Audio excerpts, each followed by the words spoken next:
The little blue dot on my phone screen wasn't moving. It had been sitting at the same location for 43 minutes, an apartment complex on the east side of Seattle.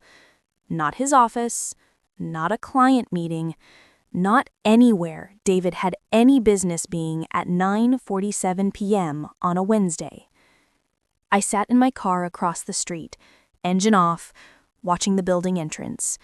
The rain was coming down in that persistent Seattle way that makes everything look gray and blurred. Then I saw him, walking out with her, his hand on the small of her back. I'd been married to David for 6 years. Good years, mostly. We'd met at a friend's barbecue. He was in commercial real estate. I was finishing my master's in library science. He was charming, ambitious, and he made me laugh. We bought a house in Ballard 3 years ago, a fixer-upper with good bones, and a view of the Sound if you stood on the toilet in the upstairs bathroom. We joked about that view being worth the mortgage. The last few months, though, something had shifted. David started working late more often. Big deal closing, he'd say, kissing my forehead on his way out the door at 7 p.m. Don't wait up. I'd find receipts in his jacket pockets from restaurants I'd never been to. When I'd ask about them casually, "Oh, how was that new Italian place?" He'd get vague. Client dinner. You know how it is. His phone became an extension of his hand, face down. Always face down. He'd changed the passcode too, claiming it was for work security compliance. And the gaslighting. That's what I recognized it as later, anyway. At the time, I just felt confused.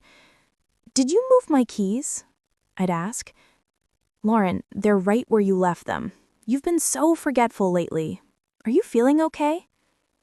Or, "I could have sworn we had $300 in the grocery envelope. We spent it last week, remember? You really don't remember that? Maybe you should see someone about your memory." Small things. Constant things. Things that made me question myself. The financial stuff was subtler. We had joint accounts. We'd always been transparent about money. But I'd noticed our savings dropping. When I mentioned it, David had explanations ready. Emergency repair on the investment property. Property taxes were higher this year. That bonus I was expecting got delayed. Always something. The real crack came on a Sunday morning in late February. I was making coffee when David's phone buzzed on the kitchen counter. He was in the shower. The notification preview was just visible. "Amanda. Last night was perfect. Can't wait for our trip next month. Heart." My hands went cold around the coffee mug. I didn't touch his phone. Instead, I opened my laptop and logged into our joint bank account, the one we'd set up for household expenses and savings. I started scrolling, really scrolling, going back months. There were transfers I didn't recognize. Small amounts at first, $200 here, $400 there, always to an account labeled DH Holdings LLC, David's initials. I'd never heard of DH Holdings. Over the past 6 months, he'd transferred $23,000 from our joint savings into this mystery account.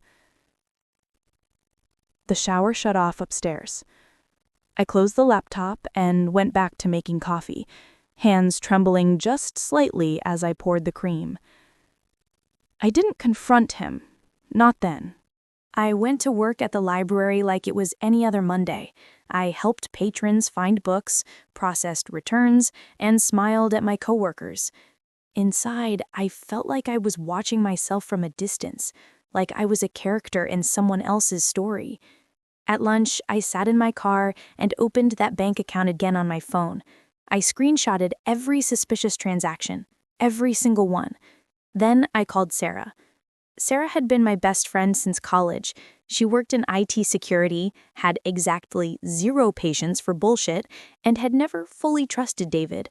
"He's too smooth," she'd said once, "like a car salesman." "I need your help," I said when she answered. "And I need you not to tell me I'm crazy." "You've never been crazy a day in your life. What's going on?" I told her, all of it. "That son of a—" She stopped herself. "Okay, here's what we're going to do. Don't confront him yet. We're going to document everything first. Can you meet me after work?" Sarah came over that evening while David was at another late meeting. She brought her laptop and a portable hard drive. "First things first," she said, sitting at my kitchen table. "We're going to preserve evidence. Do you have access to his computer?" "We have a shared desktop. He mostly uses his laptop now, but his old files might still be there." "Perfect. Let's start there." We found spreadsheets, files labeled with codes I didn't understand. Sarah's eyes narrowed as she scrolled. "Lauren, this isn't just an affair. Look at this." She pointed to a document titled Asset Liquidation Timeline. It was a plan, a detailed plan. David had been systematically moving money out of our joint accounts and into his LLC. He'd also been documenting things about me, dates and notes. Feb 3, Elle couldn't find car keys again, seemed disoriented. Feb 10, Elle accused me of moving her things. Feb 18, Elle emotional, irrational about finances. He's building a case, making me look unstable. "He's planning to divorce you," Sarah said quietly, "and he's trying to make it look like you're incompetent to manage finances or make decisions. This way he can claim he needs to protect his assets." The room felt too small. "What do I do?" Sarah's expression hardened. "We build a better case, and we do it right." She helped me set up a separate cloud account, one David didn't know about.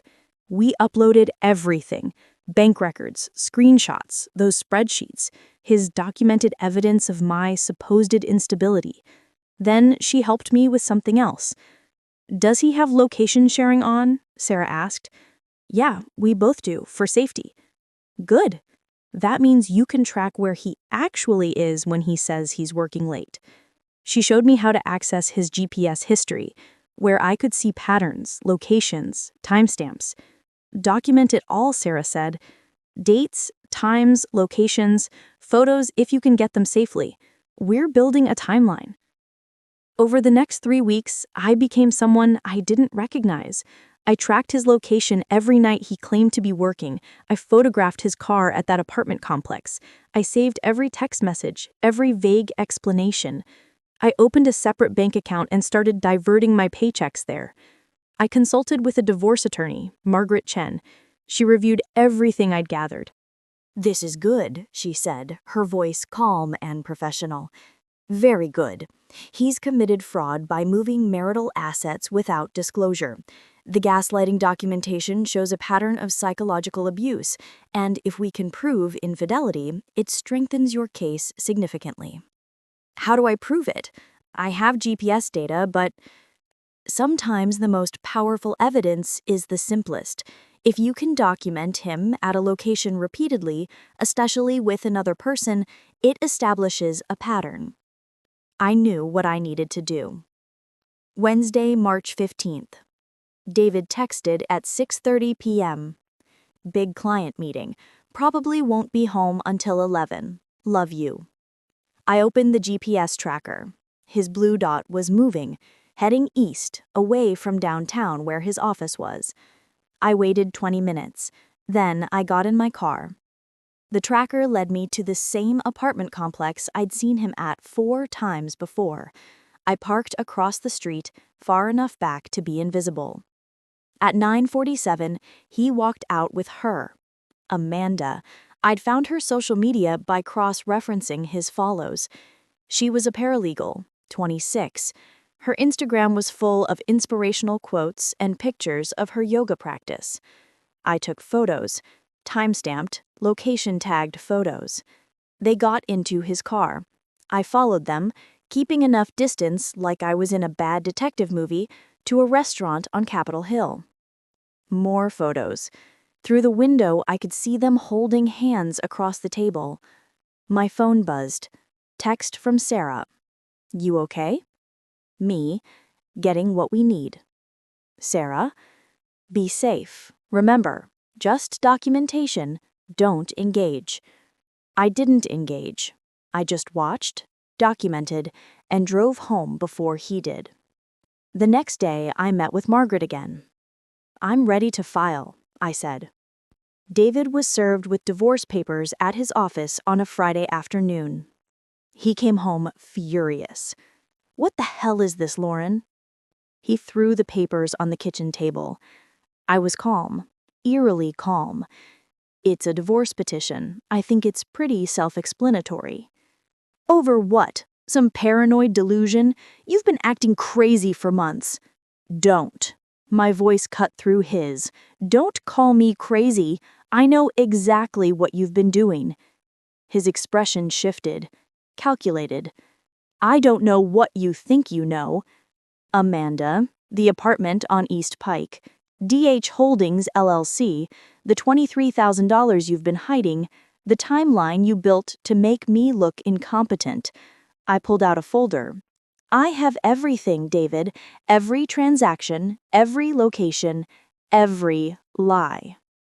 His color drained from his face. You've been tracking me? You mean using the location sharing feature we both agreed to? Yes. Turns out you're actually not working late.